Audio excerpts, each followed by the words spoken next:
Hello. नमस्कार दोस्तों, कैसे हैं आप सभी। नमस्कार। तो कैसे हैं। पीछे की क्लासेस आपने देखी। लास्ट क्लास में हमने देखा था कि कैसे जो है ऐड कर सकते हैं, ठीक है।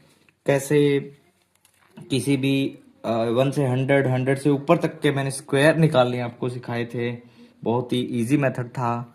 मैंने बहुत इजी मेथड से मैंने को मल्टीप्लाई करना आपको सिखाया, गुणा करना सिखाया, मैंने वर्ग निकालना सिखाया।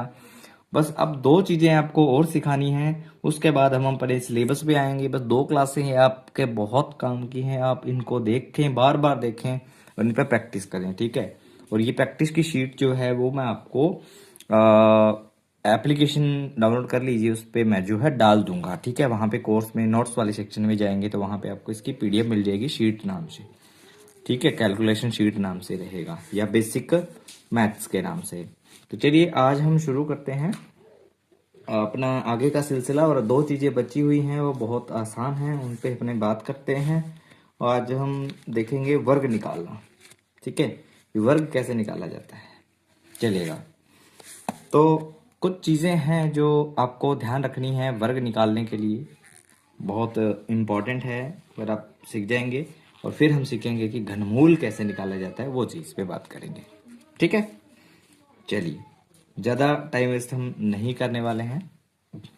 देखिए, सबसे पहली बात, पहला जो टॉपिक हमारा रहेगा वो रहेगा वर्ग निकालने। वर्ग निकालना, वर्गमूल, वर्गमूल निकालना। वर्ग तो हमने कल सीख लिया था। वर्गमूल कैसे निकाला जाता है, how to find square root. वर्गमूल का मतलब स्क्वायर रूट, स्क्वायर रूट निकालना। स्क्वायर रूट कैसे निकालेंगे उस पर हम बात करेंगे, ठीक है। चलिएगा, तो मैं थोड़ा सा जूम ही रखूंगा, इसको जूम रखूंगा तो आपको जो है बहुत अच्छे बेहतरीन तरीके से समझ आएगा, ठीक है। थोड़ा बड़ा ही रखेंगे इसको, चलिएगा। ओके, अब कुछ चीज़ें, जैसे कि वर्ग निकालने के लिए कुछ चीज़ें आपको याद होनी बहुत ज़रूरी है। सबसे पहले आपको एक से लेकर के, कम से कम एक से लेकर के 9 तक के क्या होनी चाहिए, आपको 9 तक स्क्वायर याद होने चाहिए। स्क्वायर याद होने चाहिए, याद होने चाहिए, ठीक है। इतने तक आपको स्क्वायर याद होने चाहिए, तब जाके जो है आपको ये ट्रिक काम करेगी, तब जाके, ठीक है। मैं यहाँ पे लिख भी देता हूँ।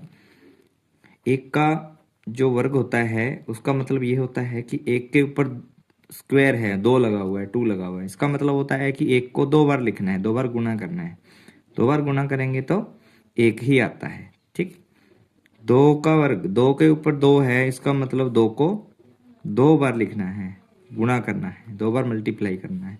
तो 2 दूनी 4, ठीक है। तो 4 इसका होता है। 3 का वर्ग निकालना है, 3 के ऊपर 2 यानी कि 3 को 2 बार लिखना है। और 3 तिये 9 हो गया, 3 3 जा 9। 4 का स्क्वायर कितना होता है, 4 इंटू 4 यानी कि 16, ठीक है। 5 का स्क्वायर 5 इंटू 5 25। 6 का स्क्वायर 6 गुना 6 36। 7 का स्क्वायर 7 गुना 7 49, 49। 8 का स्क्वायर 8 गुना 8 64, ठीक है। और एक और हम जो है इस पे रखेंगे, वो रखेंगे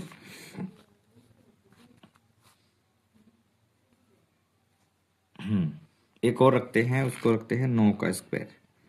9 का होता है 9 गुना 9 81, ठीक है।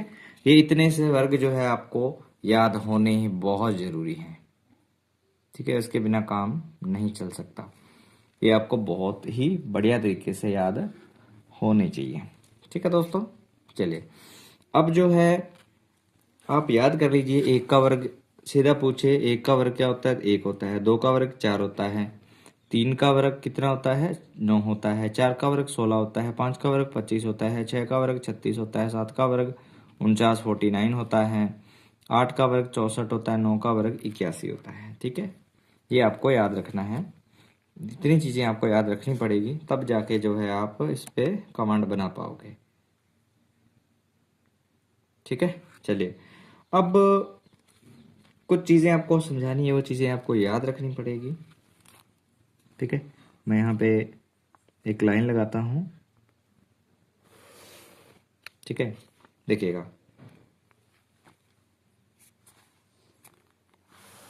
एक तो यहाँ पे आप देख रहे हो एक है यहाँ पे, तो यहाँ भी एक है। यहाँ दो है तो दो है, चार है। यहाँ पे तीन है तो 9 है। फिर चार है तो इकाई अंक 6 है। पाँच का वर्ग में इकाई अंक 5 होता है। छः के वर्ग इकाई अंक में 6 होता है। सात के वर्ग में 9 होता है। आठ के वर्ग में 4 होता है। नौ के वर्ग में 1 होता है।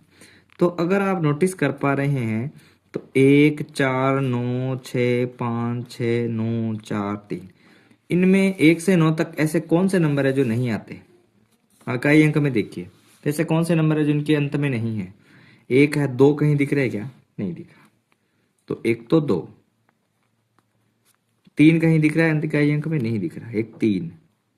सात कहीं दिख रहा है इकाई अंक में, नहीं दिख रहा, सात।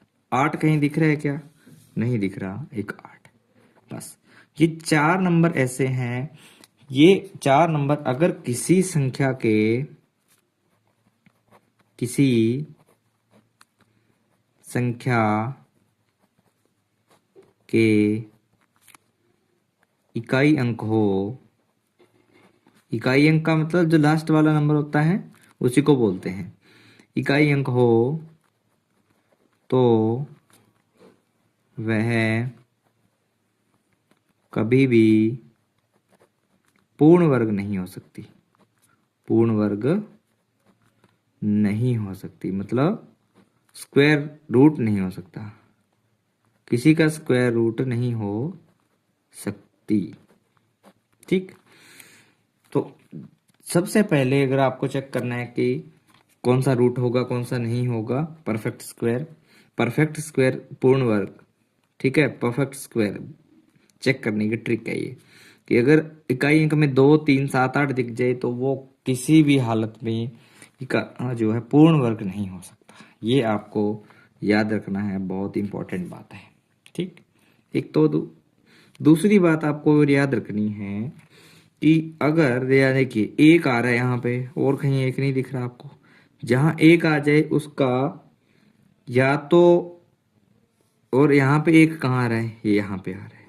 ठीक है, एक यहाँ पे आ रहा है, तो एक कहाँ कहाँ आ रहा है, एक यहाँ पे आ रहा है, एक यहाँ पे आ रहा है, एक तो एक पे आ रहा है, एक 9 पे आ रहा है। मतलब कि अगर इकाई अंक एक हो, इकाई अंक एक हो तो या तो वो एक का वर्ग हो सकता है या फिर 9 का वर्ग हो सकता है। ठीक है, इकाई अंक अगर 9 आ जाए या एक आ जाए तो या तो वो एक का वर्ग होगा या 9 का वर्ग होगा। दूसरा, अगर यहाँ देखिए 4 है और कहीं दिख रहा है 4, ये दिख रहा है 4, 4 दो बार दिख रहा है। कहाँ कहाँ दिख रहा है, दो, एक 2 पर दिख रहा है, एक 8 पर दिख रहा है।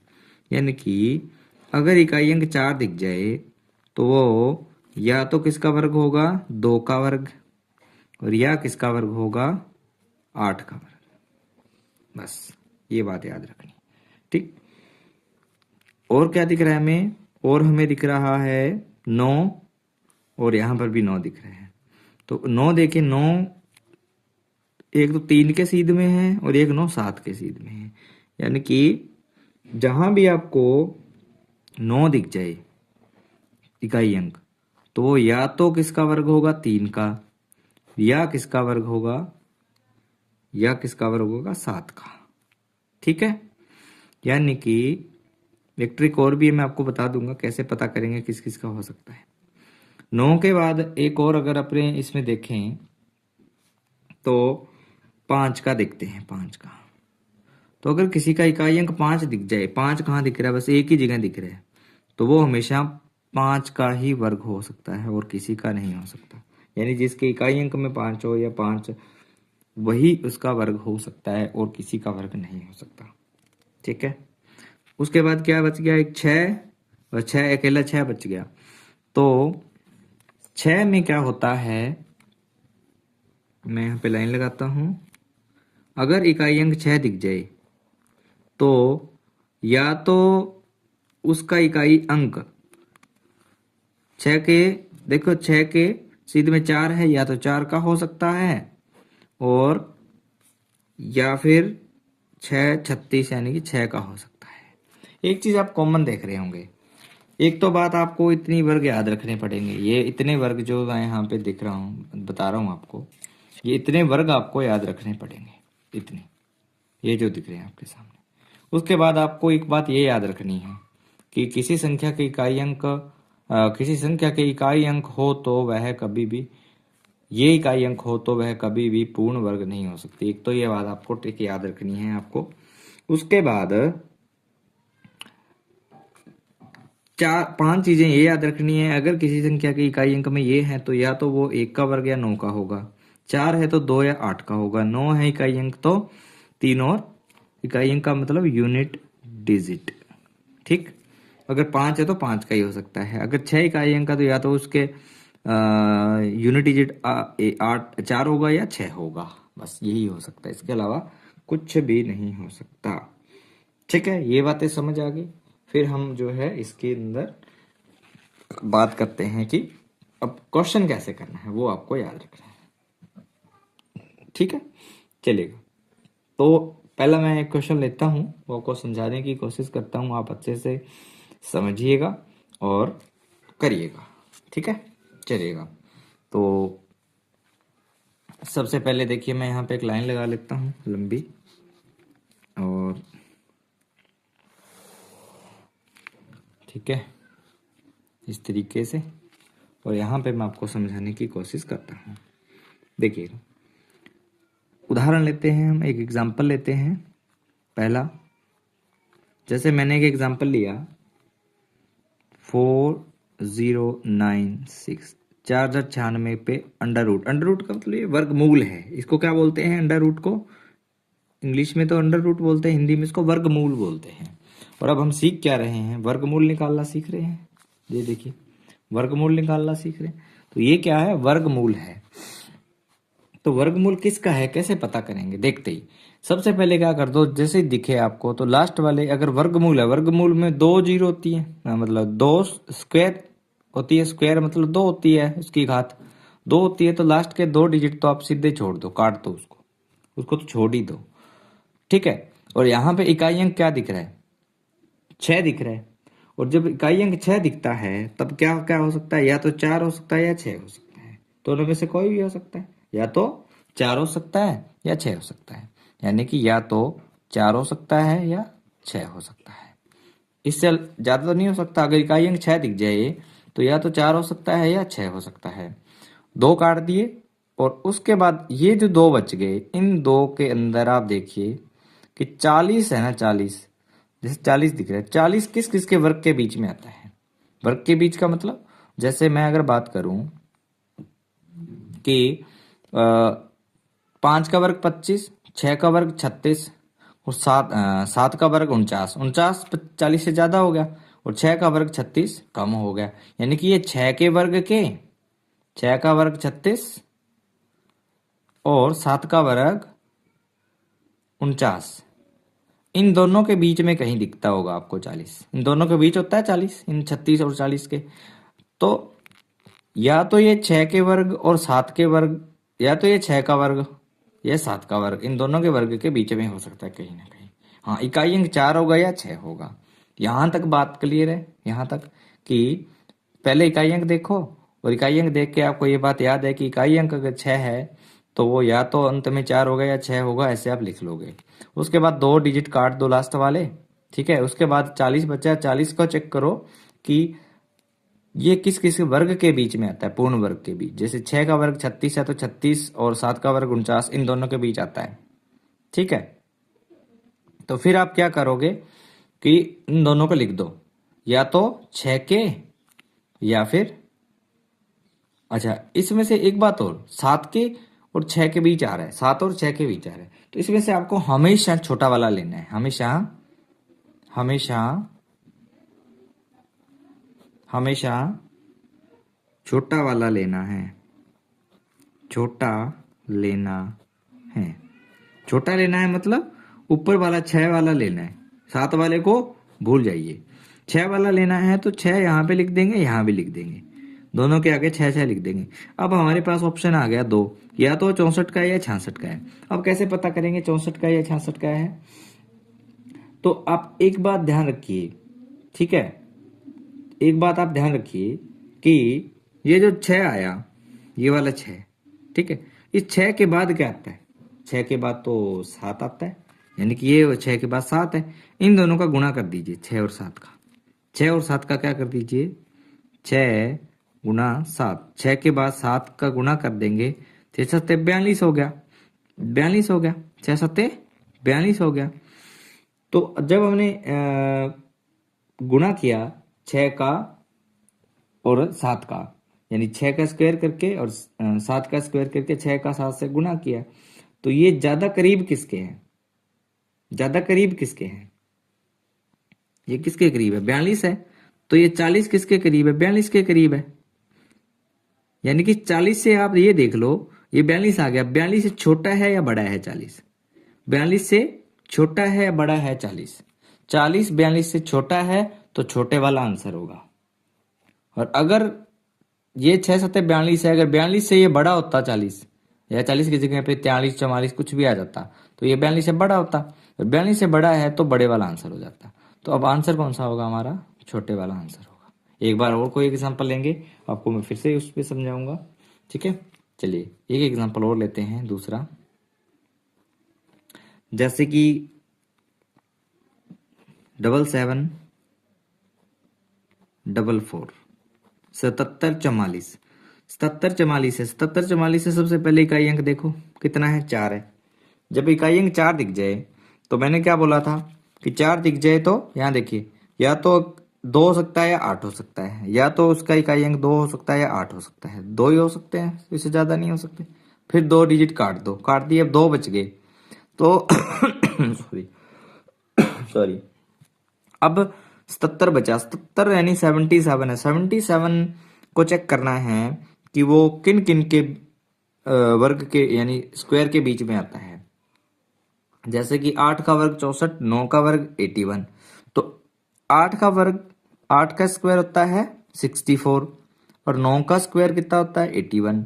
क्या इन दोनों के बीच नहीं आता ये 77? आता है, बिल्कुल आता है। तो एक तो ये होगा। दूसरा फिर कंडीशन क्या थी कि हमेशा छोटे वाला लेना होता है, यानी कि 9 तो लेना नहीं है, हमें क्या लेना है, 8 लेना है, तो इसके आगे 8 लिख देंगे दोनों के आगे। तो ये अब हमें पता लग गया कि या तो ये 82 का है या 88 का स्क्वायर है, हमें पता लग गया। अब क्या करेंगे कि ये जो 8 और 9 है, इन दोनों का आपस में क्या कर देंगे, मल्टीप्लाई कर देंगे। क्या कर देंगे? मल्टीप्लाई कर देंगे। तो मल्टीप्लाई करेंगे तो 8 9 जा 8 9 में 72, 72 आ गया। क्या ये जो 77 है ये 72 से छोटा है या बड़ा? 72 से छोटा है या बड़ा? 72 से तो बड़ा आ गया। पहली बार क्या आया था, 42 से 40 छोटा आया था, तो इस बार बड़ा आ रहा है, तो बड़े वाला आंसर हो जाएगा। यानी कि किसका वर्ग है? ये है 88 का, और ऊपर वाला 64 का। समझ आई बात आपको? समझ आ गई बात? अब समझ आ गया। तो हमेशा छोटा वाला लेना है। 2 एग्जाम्पल मैंने लिए, एक एग्जाम्पल और लेता हूं जिससे आपको बहुत ज्यादा अच्छे से समझ आ जाएगा। तीसरा थोड़ा फास्ट करेंगे इस बार। जैसे मान लेते हैं अंडर रूट कुछ भी ले लेते हैं, जैसे परफेक्ट स्क्वायर ले लेते हैं, 82 और 81 ये ले लेते हैं, चल 8281, ठीक, 8281, 8281 ले लिया। अब मैंने क्या करा, लास्ट में एक आ रहा है, एक आ रहा है तो 2 ही ऑप्शन है मेरे पास। एक आ रहा हो तो 2 ऑप्शन है, देखिए, या तो 1 हो सकता है या 9 हो सकता है, तो या तो 1 हो सकता है या 9 हो सकता है। अब 2 काट दो, 82 बचे। 82 किस किस के वर्ग के बीच में आता है? 9 में 81, 9 का कितना होता है 81, और 10 का कितना होता है 100। क्या 82 इन दोनों के बीच नहीं आ रहा? क्या बिल्कुल आ रहा है। आ रहा है तो छोटे वाला लेना है 9, यहाँ लिख दिया 9, यहाँ लिख दिया 9, बड़े वाला तो लेना ही नहीं होता, हमेशा लेना होता है छोटे वाला। छोटे वाला लिख दिया इनके आगे। अब या तो 91 का है ये, या 99 का, या 99 का है। थोड़ा सा ऊपर कर लेते हैं इसको। या तो देखिए फिर से बताता हूँ, लास्ट में एक आ रहा है, एक आ रहा है तो या तो नो एक लिखना है या नो लिखना है। ये देखिए एक हो तो या तो एक लिख दो या नो लिख दो। उसके बाद इन दोनों को काट दो, लास्ट वालों को, दो बच गए। इन दोनों में देखो अब किस किस के बीच है ये 82। ये तो 81 और 100 के बीच है, तो 9 का स्क्वायर 81, 10 का स्क्वायर 100, इन दोनों के बीच आ रहा है 82। और हमें से छोटे वाला लेना था तो छोटे वाला लेके इन दोनों के आगे रख देंगे, ऐसे रख दिया। अब उसके बाद तीसरा स्टेप क्या करना होता है, तीसरा स्टेप इन दोनों का मल्टीप्लाई कर दो। तो 9 गुणा 10 90। क्या ये 90 82 से 82 90 से छोटा है या बड़ा? 82 90 से छोटा है या बड़ा? तो 82 तो सर 90 से छोटा है, छोटा है तो छोटे वाला आंसर हो जाएगा। ये लो, समझ आ गया होगा, मैं आप आशा करता हूँ अच्छे से आपको समझ आ गया होगा है। चलिए एक बार आप फिर से रिवाइज कर सकते हैं, और ये शीट में आपको पीडीएफ आपकी इसकी जो है पीडीएफ आपको मिल जाएगी वहाँ पर। ठीक है, फिर से एक एग्जांपल और लेता हूँ मैं शीट को। ठीक है, एक नई शीट लेते हैं, उस पर आपको एग्जांपल समझाने की कोशिश करता हूँ। एक शीट और लेते हैं हम, ठीक है, चलेगा।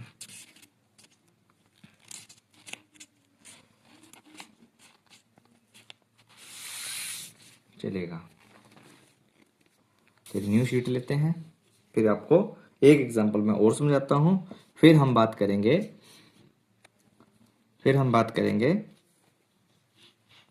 क्यूब पे। ठीक है, क्यूब रूट पे बात करेंगे, चलेगा। तो शीट यहाँ पे मैंने रख दी है। अब चलिए, तो अब एक एग्जांपल मैं और लेता हूँ बढ़िया से, चौथा एग्जांपल लेता हूँ मैं। चौथा एग्जांपल थोड़ा नीचे कर लेते हैं शीट को।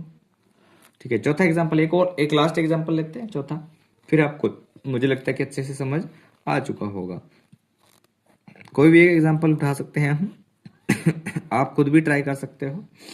जैसे मैंने एक एग्जांपल ले लिया 65 और 61, 65 और 61, 65 और 61 मैंने एग्जांपल ले लिया। तो 65 और 61 में क्या करेंगे, अंतिम अंक देखेंगे एक है, तो या तो ये एक का वर्ग हो सकता है, यानी एक हो सकता है इकाई अंक, या 9 हो सकता है, यही हो सकता है। और फिर 2 को काट देंगे, और 2 को काटने के बाद क्या करते हैं, 65 है तो देखेंगे किस किस के वर्ग के बीच आता है 65।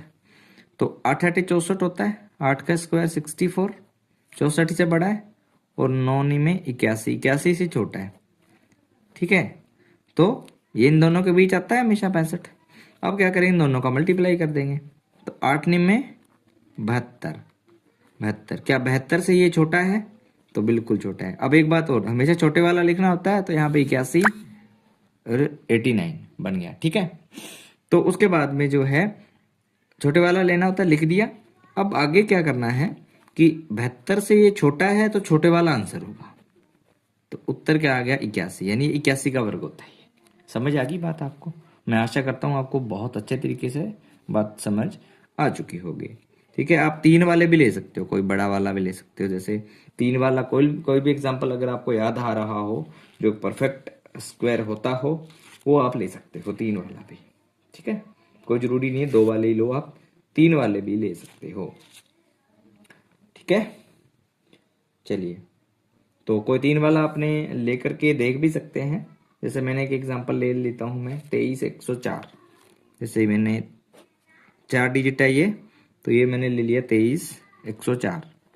तो अंतिम अंक देख लो 4 है, तो 4 है तो 4 होता है, तब क्या होता है, देखो मैंने पीछे एक बताया भी था आपको, 4 होता है तो या तो 2 आ सकता है या 8 आ सकता है अंत में।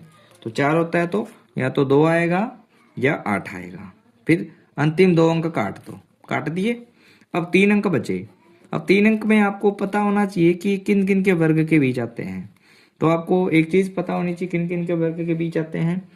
15 का वर्ग कितना होता है, 225। 15 का वर्ग 225, 225 से बड़ा है। और 16 का कितना होता है, 16 का 256, 256, 256 से छोटा है। हमेशा छोटे वाला लेना होता है, तो यहाँ पे 15 लिख दो, यहाँ पे भी 15 लिख दो, लिख दिया।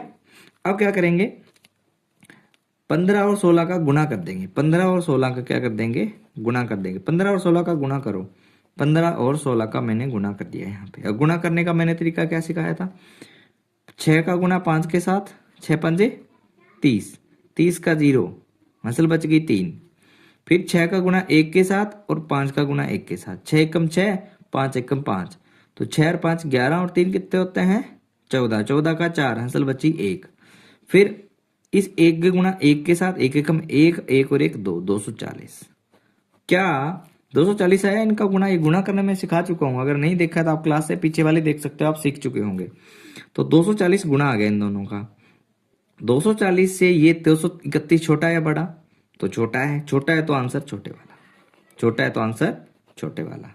मैं आशा करता हूँ कि आप 3 वाला भी सीख चुके होंगे और मतलब और 2 डिजिट वाला भी आप सीख चुके होंगे। तो ये मैंने बड़े वाले भी सिखा दिए, छोटे वाले भी सिखा दिए, इससे बड़े आपको जो है नहीं सीखना है। मैंने अच्छे से आपको समझाए, मैं आशा करता हूँ कि आपको बहुत अच्छे से समझ भी आ गए होंगे। ठीक है दोस्तों, चलिए, तो ये था वर्ग मूल निकाला, अंडर रूट निकाला। ठीक है, अंडर रूट का प्रोसेस आपको पता होना चाहिए कि कोई भी डिजिट है उसके ऊपर अगर 1/2 लगा हुआ है, यानी 1/2 लिखा हुआ है, इसका मतलब क्या है, इसका एक ये x की पावर हाफ का मतलब ही होता है x के ऊपर रूट। ठीक है, रूट का मीनिंग ही हाफ होता है, 1/2। तो x के ऊपर रूट, रूट का मतलब कि यहाँ पे 2 लगता है, क्योंकि x जो है उसका हमें कौन सी पावर निकालनी है, हाफवी पावर निकालनी है उसकी। ठीक है, तो ये बात याद रखनी है। तो ये होता है कंसेप्ट, आप अच्छे से जो है इसको याद रखेंगे। समझ में आई बात? चलिए, तो अब हम बात करते हैं क्यूब रूट के बारे में, और फिर आज अब हम अपनी क्लास को ख़त्म करेंगे, चलेगा? तो अब हम बात करते हैं क्यूब रूट के बारे में, चलेगा? क्यूब रूट, क्यूब रूट का मतलब घन मूल, घन मूल यानी कि क्यूब रूट निकालना।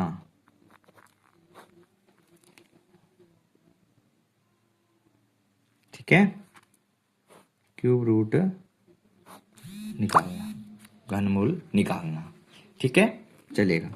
तो इसके अंदर भी कुछ नियम कायदे कानून होते हैं, और जैसे कि अगर क्यूब रूट का मीनिंग क्या होता है, घनमूल का मीनिंग ये है कोई संख्या है, उस संख्या के ऊपर 1/3 पावर लगी हुई है, तो इसका मतलब होता है वो क्यूब रूट ऑफ एक्स, यानी एक्स का क्यूब रूट है, ये इसका मीनिंग होता है।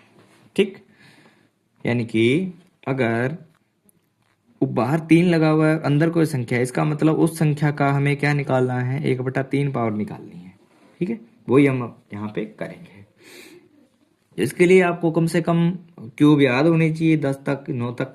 ठीक है, तो चलिए मैं क्यूब लिखना आपको 10 तक क्यूब बताता हूँ कि क्या क्या क्यूब्स होती हैं। देखिए, 1 की क्यूब, 1 की क्यूब का मतलब 1 गुना 1 गुना 1, 1 को मतलब 3 बार गुना, तो 1 ही आता है।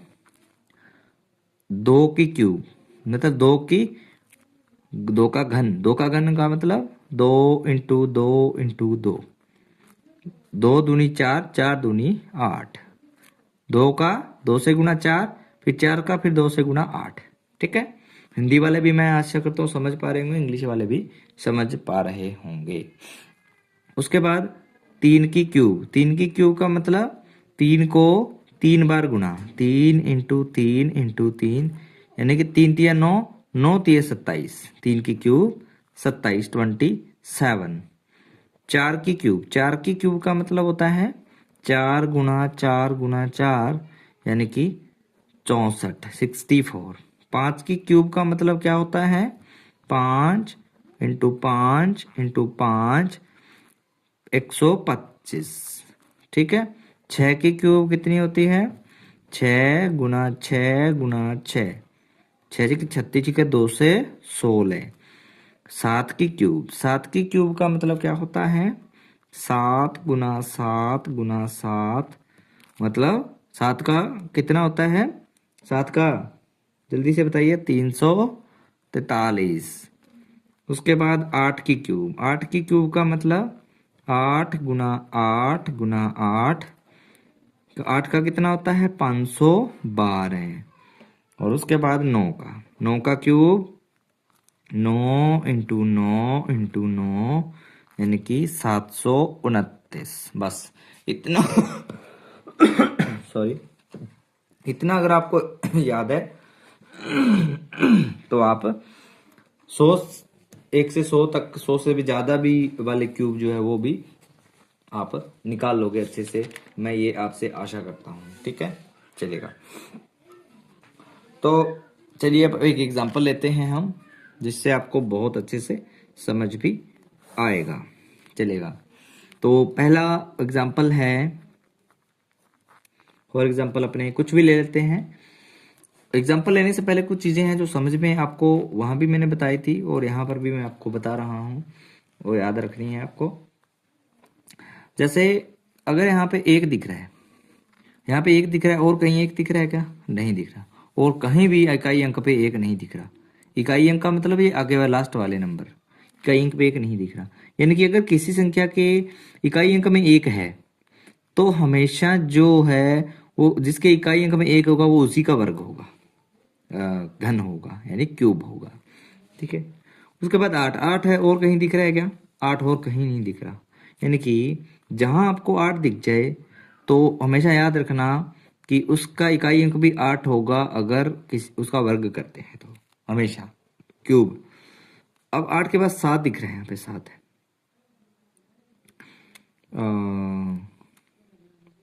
8 कहीं नहीं दिख रहा है, यानी कि 2 है, 2 का अगर 2 का क्यूब करते हैं, या 2 लिखना था, तो वो हमेशा 8 होगा उसका। उसके बाद देखिए 7, 7 का और कहीं 7 दिख रहा है क्या? नहीं दिख रहा 7। यानी कि 3 का अगर हम वर्ग करते हैं, जिसका इकाई अंक 3 हो, अगर उसका वर्ग करते हैं तो हमेशा इकाई अंक उसका 7 आता है। घन करते हैं तो हमेशा 7 आता है, ये याद रखिएगा। अब देखिए 4 है तो 4 दिखेगा, यानी इकाई अंक अगर 4 है, अगर उसका वर्ग करते हैं तो उसका हमेशा उत्तर आएगा, उसका इकाई अंक भी 4 होगा। उसके बाद 5 है तो 5 का भी 5 ही होगा। अगर 6 है तो 6 का भी 6 ही होगा।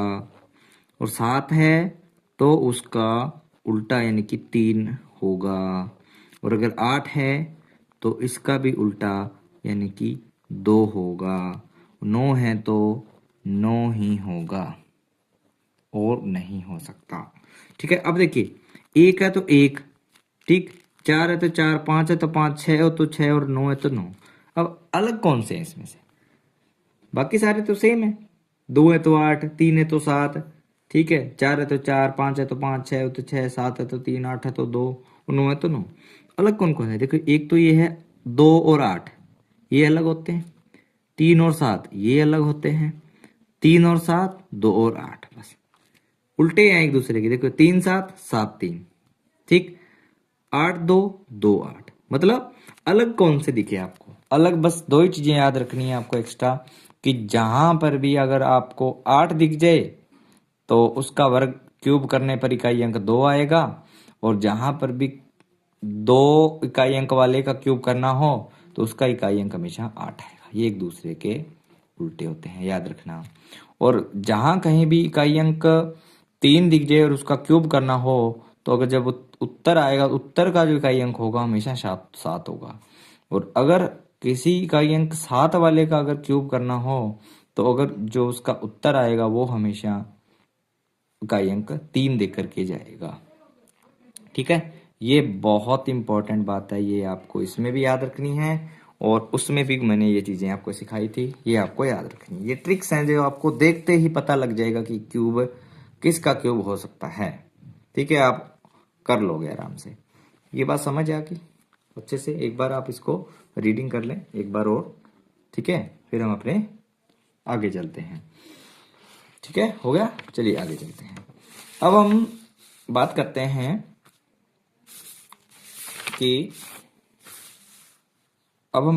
हैं कि कैसे जो है हम निकालेंगे क्यूब रूट। ठीक है, चलेगा।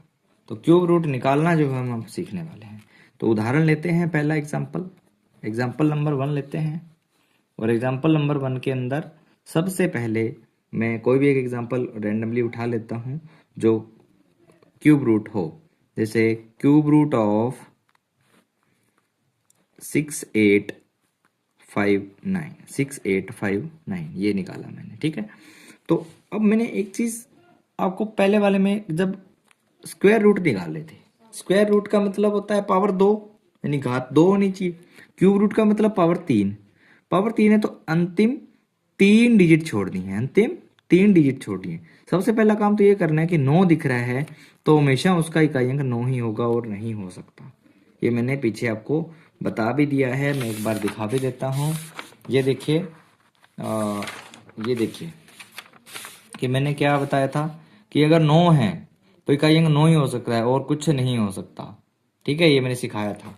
तो ये तो बहुत आसान हो गया आपका कि अगर इकाई अंक 9 है तो उसका तो 9 ही हो सकता है और कुछ हो ही नहीं सकता। पहले वर्ग में तो 2 ऑप्शन दिख रहे थे, इसमें तो एक ही दिखेगा। और उसके बाद 3 डिजिट काट देने, क्योंकि हम क्यूब निकाल रहे हैं, क्यूब के अंदर 3 डिजिट होते हैं, 3 काट दिया। अब एक 6 अकेला बचा, 6 अकेला बचा। तो अब क्या करेंगे, 6 को देखो ये किस किस क्यूब के बीच आता है। 6 1 का क्यूब 1 होता है, 2 का क्यूब 8 होता है। क्या ये 6 इन दोनों के बीच नहीं आ रहा? तो बिल्कुल आ रहा है, आ रहा है, बिल्कुल आ रहा है, इन दोनों के बीच आ रहा है 6। अब देखना है कि हमेशा छोटे वाला लेना होता है, हमेशा छोटे वाला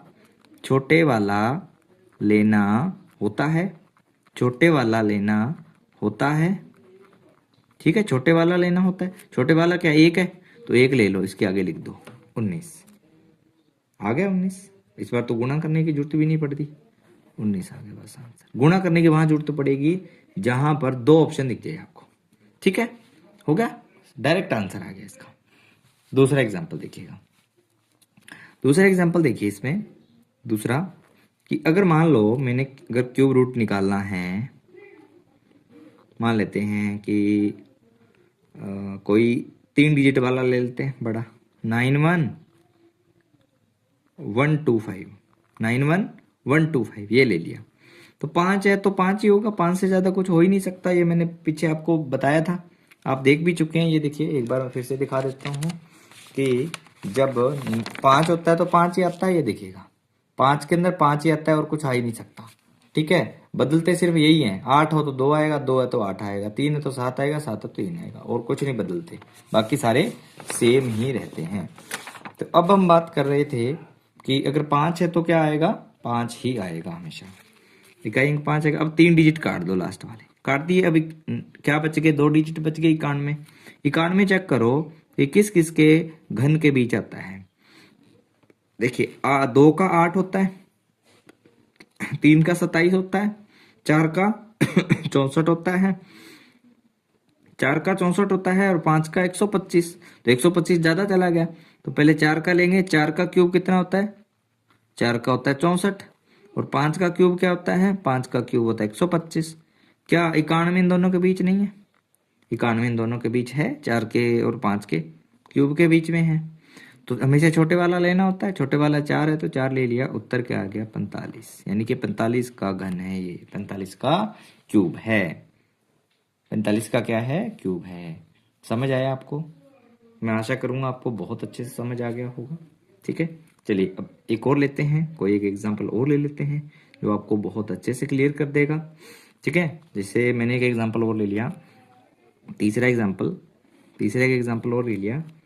cube root of 13824 perfect square number ही लेना है। ऐसा नहीं है कोई भी नंबर आप उठा के निकालने लग रहे हो और उसका निकल नहीं रहा, तो उनका तो पॉइंटों में आएगा। सभी का थोड़ी होता है फिक्स क्यूब रूट, अलग अलग होता है ना। फिक्स नंबर होते हैं जिनका क्यूब रूट होता है। चलिए, तो 4 है तो 4 का क्या दिखेगा, जहां भी 4 दिख दे तो 4 का तो 4 ही दिखेगा और कुछ हो ही नहीं सकता। फिर से दिखाता हूं, फिर से आपको दिखाता हूं मैं। 4 हो तो 4 ही दिखेगा, ये देखिए 4 हो तो 4 ही दिखेगा, बदलेगा तो इन दोनों में। 8 और 2 दिख जाए तो बदलेगा, 3 और 7 दिख जाए तो बदल जाएगा। ठीक है, बाकी सेम दिखेगा, चलेगा। तो क्या दिखेगा, 4 है तो 4 ही होगा, और तो कुछ हो ही नहीं सकता। अब 3 डिजिट काट दिए, 3 काट दिए, अब 13 बचे। 13 किस किस के घन के बीच आते हैं? 13 आते हैं 1 का घन, कितना होता है 1, और 2 का 8 नहीं, 2 का घन 8, और 3 का घन कितना, 3 का क्यूब कितना होता है 27। इन दोनों के बीच आता है 8 और 27 के बीच आता है 13, ठीक है। और हमेशा छोटे वाला लेना होता है, छोटे वाला 2 है तो उत्तर आ गया 24, कुछ नहीं देखना, ठीक है। सीधा सा देख लो, इसमें तो यही नहीं देखना होता इसके बीच है, बस इसे जस्ट आप दिमाग में रखो कि 8 का वर्ग हो गया, 2 का 8 हो गया, 3 का 27 हो गया, तो छोटे वाला 8 है, 8 है, 8 2 का होता है तो 2 लिख दिया, आगे 24 उत्तर आ गया आंसर। बस ज्यादा कुछ सोचना ही नहीं होता इसमें, बस इतना सा दिमाग लगाना होता है। वर्ग में तो थोड़ा सा फिर भी सोचना होता है, इसमें तो कुछ सोचना ही नहीं होता, ठीक है। हो गया। एक और लेते हैं, थोड़ा सा बड़ा लेते हैं इसमें, इस बार थोड़ा और बड़ा लेते हैं जिससे आपको बहुत ज़्यादा क्लियर होगा, ठीक है। जैसे कि मैंने ले लिया एक एग्जांपल, और कुछ भी बड़ा ले लेते हैं थोड़ा सा, है ना। बड़ा लेंगे तो आपको थोड़ा और क्लियर हो जाएगा, आपके डाउट्स क्लियर हो जाएंगे इसमें। जैसे मैंने ले लिया एक परफेक्ट स्क्वायर भी तो होना चाहिए, जैसे 6 8 1 4 7 2, ये बड़ा ले लिया। अब लास्ट में 2 आ रहा है, 2 आ रहा है तो हमेशा 2 ही होगा, और कुछ हो ही नहीं। 2 आ रहा है तो 8 होगा, 2 आ रहा है तो 8 होगा। देखिए ये बात, 2 आ रहा हो तो मैंने आपको बता दिया था, ये देखिए 2 आ रहा हो तो 8 में बदलेगा, 2 आ रहा हो तो 8 में बदलेगा हमेशा। देखिए 2 आ रहा हो तो 8 में बदलेगा, अगर 8 आ रहा होता 2 में बदलता, 2 आ रहा है तो 8 में बदलेगा। ये बदलने वाला मैंने सिखाया था, तो ये बदलने वाला आपको मैंने बता दिया है। बदला है, 2 आ रहा है तो 2 का 8 में बदलेगा, 8 लिख देंगे, यहाँ पे 2 नहीं लिखेंगे क्योंकि 2 आ रहा हो तो 8 में बदलेगा, लिख दिए। अब 3 डिजिट काट दीजिए, 3 डिजिट काट दिए, 3 बच गए। अब देखिए 681 आ रहा है, 681, ये किस किस के क्यूब के बीच बीच आता है? मेरे को याद आ रहा है कि 8 का मैंने 512 यानी 512 लिखा था। 8 का क्यूब का क्या होता है 512, अगर आपको याद हो तो डायरेक्ट दिमाग में आ जाएगा, जैसे मेरे दिमाग में आया। और 9 का क्यूब क्या होता है 729, क्या ये इन दोनों के बीच नहीं आ रहा? क्या आ रहा है, बिल्कुल। तो छोटे वाला लेना होता है, छोटे वाला 8 है, 8 आगे लगा दो, कितने का वर्ग है ये, कितने का क्यूब है, कितने का है 88 यानी 88 का क्यूब है ये। किसका क्यूब है? 88 का क्यूब है, 88 का। हाँ समझ आया आपको? समझ आया? मैं आशा करूंगा आपको समझ आया होगा बहुत अच्छे तरीके से। थोड़ा बहुत कैमरा हिल रहा है, ठीक है, तो आप इसको थोड़ा सा जो है वो देख लेंगे, ठीक है। मैं आशा करूंगा कि दोस्तों ये जो है आपको बहुत अच्छे तरीके से समझ आ गया होगा, ठीक। तो मैंने आपको कुछ चीज़ें जो सिखाने वाली थी मैंने आपको सिखाई, ठीक है। और भी कुछ चीज़ें है जैसे कि डिवाइड करना, और वो आपके अभी काम की है नहीं, वो मैं आपको जैसे जैसे हमारा कोर्स आगे बढ़ेगा तो उस पे जो है हम बातें करते चले जाएंगे, ठीक है। तो एक बार आप फिर से, मैं आपको फिर से बता देता हूँ कि मैंने क्या क्या चीज़ें आपको करवाई हैं और क्या क्या चीज़ें आपको याद रखनी है। देखिए दोस्तों, एक तो आपको कम से कम 1 to 20 1 to 20 क्या होनी चाहिए, टेबल पहाड़े याद होनी चाहिए। 1 से 20 तक, हिंदी में करो इंग्लिश में करो कोई मैटर नहीं करता, 2 से 20 तक पहाड़े आपको याद होने ही चाहिए। कैसे? मुंह जुबानी याद होनी चाहिए। ऐसे नहीं है कि लिखने आते हैं, नहीं, लिखने तो सबको आते हैं, लिखने में तो सब लिख देंगे, जोड़ जोड़ के मल्टीप्लाई करके लिख देंगे, लेकिन वो बात नहीं है। आपको पहाड़े बोलने आने चाहिए। जैसे डायरेक्ट मैं अगर बोलूँ 15 दूनी कितने 30 हो गए, ठीक है, 15 जा। मैंने पूछा 17 निम्मे कितने होते, तो डायरेक्ट आपको आंसर आना चाहिए। ऐसा नहीं है कि आप पहाड़े जोड़ो तो वहां पे लिखने थोड़ी बैठोगे, डायरेक्ट आंसर आना चाहिए। उसके बाद बात करें कम से कम 25 तक आपको वर्ग याद होने चाहिए। वर्ग मतलब स्क्वायर, स्क्वायर आपको याद होने चाहिए। और 20 तक आपको घन यानी कि क्यूब याद होने चाहिए। क्यूब, क्यूब, ठीक है, क्यूब याद होने चाहिए। ये आपकी जुबान पे रहने चाहिए, आपकी जुबान पे याद होना चाहिए कि मैंने जब भी मैं आपको अगर क्वेश्चन करवा रहा हूँ तो डायरेक्ट आपको याद होना चाहिए, क्योंकि बड़े क्यूब का मैंने सॉल्यूशन बता दिया, बड़े वर्ग और क्यूब निकालने का मैंने सब कुछ आपको सिखा दिया। बस इतने आपको मुंह जुबानी याद है तो आप दोस्तों बहुत ज़्यादा इसमें आपको हेल्प मिलेगी। आगे हम जैसे सिलेबस हम स्टार्ट करने वाले हैं नेक्स्ट क्लास में, तो जो है आपको बहुत ज़्यादा इसमें हेल्प मिलने वाली है आपको। ठीक है, तो अभी क्लास का थोड़ा सा टाइम पड़ा है, तो मैं आज की ही क्लास में आपका सिलेबस का डिस्कशन कर लेता हूँ कि आपका सिलेबस क्या क्या है, और फिर जो है कल से हम डायरेक्ट अपनी क्लास पे जो है आ जाएंगे। ठीक है, तो आज हम थोड़ा सा आपका टाइम बचा हुआ है तो सिलेबस का डिस्कशन कर लेता हूँ 10th क्लास का, फिर अपने ज़्यादा टाइम अपने वेस्ट नहीं करेंगे, जल्दी से जो है ना मैं सिलेबस आपका थोड़ा सा निकाल लेता हूँ कहाँ पे मैंने रखा था। ठीक है, चलेगा। हाँ, तो पेपर पैटर्न देखिए अलग अलग होता है। मेनली हम जो है एनसीईआरटी पे बात करेंगे, क्योंकि ज़्यादातर बोर्ड में एनसीईआरटी लगती है, एनसीईआरटी। जिन जिन स्टूडेंट के एनसीईआरटी लगती है वो यहाँ से क्लासें ले सकता है, क्योंकि एनसीईआरटी की बुक्स लगती हैं सबके। एनसीईआरटी की जिनके बुक्स लगती हैं वो ये कोर्स में इनरोल हो सकता है, क्योंकि आपका एक एक क्वेश्चन मैच करता है, चाहे आप किसी भी बोर्ड से पढ़ रहे हो। अगर एनसीईआरटी लगती है आपके तो आप इस कोर्स को इनरोल कर सकते हो। ठीक है, तो पेपर पैटर्न की बात करें तो अलग अलग बोर्ड का अलग अलग पेपर पैटर्न होता है, उस पर हम बात नहीं करेंगे। पेपर पैटर्न में कईयों के 80 मार्क्स का आता है, कईयों के 70 मार्क्स का आता है, कईयों के ऑब्जेक्टिव आते हैं, कईयों के नहीं आते, कईयों के शॉर्ट क्वेश्चन ज़्यादा आते हैं, कईयों के ऑब्जेक्टिव ज़्यादा आते हैं, कईयों के सब्जेक्टिव ज़्यादा आते हैं। तो वो अलग अलग पेपर पैटर्न है सभी का, वो अपनी आप पेपर पैटर्न को जानते होंगे। ठीक है, और हर एक क्वेश्चन को हम कवर अप करेंगे।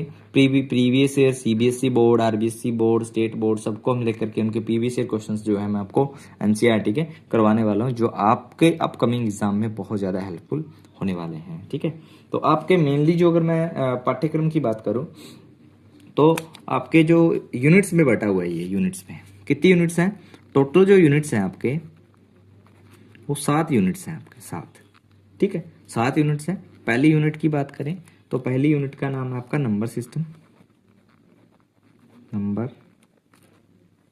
सिस्टम, ठीक है, नंबर सिस्टम में आपका एक ही चैप्टर आता है, वो फॉर्म एक ही चैप्टर आता है इसमें आपका। ठीक है, और इस ये यूनिट्स हैं। दूसरी यूनिट जो है आपको वो अलजेब्रा यानी कि बीजगणित, अलजेब्रा बीजगणित, अलजेब्रा आती है बीजगणित, जिसमें ग्राफ वाले क्वेश्चन, क्वाड्रेटिक यानी द्विघात समीकरण वगैरह आते हैं। 2-3 चैप्टर इसमें आते हैं। तीसरी जो यूनिट है आपकी वो आती है ज्योमेट्री, जियोमेट्री। इसका काफी वेटेज है आपका, इसके काफी क्वेश्चन आते हैं, यानी कि इसको ज्यामिति बोलते हैं, ज्यामिति। ठीक है, इसके भी अंदर 2-3 चैप्टर, 2 चैप्टर है इसमें, कोऑर्डिनेट ज्योमेट्री और ज्योमेट्री। कोऑर्डिनेट ज्योमेट्री अलग है, ज्योमेट्री में 2-3 चैप्टर है इसके अंदर। चौथा जो आपका सिलेबस में है वो दे रखा है कोऑर्डिनेट ज्योमेट्री, यानी कि हिंदी में भी बताऊंगा मैं और इंग्लिश में भी बताऊंगा, कोई आपको टेंशन नहीं लेनी है। इसको बोलते हैं निर्देशांक ज्यामिति, निर्देशांक ज्यामिति, निर्देशांक ज्यामिति। तो 5वां जो है आपके वो आता है ट्रिग्नोमेट्री, ट्रिग्नोमेट्री यानी कि त्रिकोणमिति, त्रिकोणमिति। ठीक है, ये आपका आता है। इसमें 2 चैप्टर आते हैं आपके ट्रिग्नोमेट्री में, एक हाइट एंड डिस्टेंस भी आता है इसमें। उसके बाद आती है मेंसुरेशन, मेंसुरेशन। और मेंसुरेशन के बाद में जो आता है, जिसके मेंसुरेशन में वो आ जाते हैं जैसे घन घनाभ वाले फॉर्मूले वो आते हैं इसमें। ठीक है ना, उसके बाद आता है स्टैटिस्टिक्स,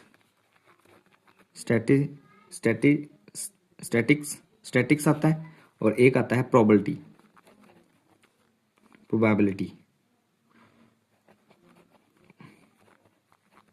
प्रोबेबिलिटी यानी कि प्रायिकता।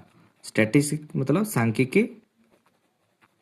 सांख्यिकी और प्रायिकता, ये जो है आपके प्रायिकता,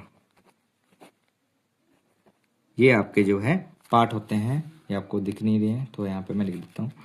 ठीक है, प्रायिकता, सांख्यिकी, स्टैटिस्टिक, प्रोबेबिलिटी। ठीक है, ये इतनी 7 यूनिटें आपकी हैं। ये एनसीईआरटी की 7 यूनिटें हैं। ये जिन जिन बोर्ड के लगती है वो पूरा सिलेबस मेरे से कर सकते हैं, कोई दिक्कत नहीं है। मैं आपको एक चीज का आश्वासन जरूर दूंगा दोस्तों, एक बार आप मेरे से पढ़ के देखिएगा, ठीक है, क्योंकि मिनिमल प्राइस मैं रखने वाला हूँ, बहुत कम प्राइस आपको मैं मैथ्स का रखने वाला हूँ उस कोर्स का। तो अब एक बार पढ़ के जरूर देखिएगा, आपको बहुत ही ज़्यादा मज़ा आने वाला है।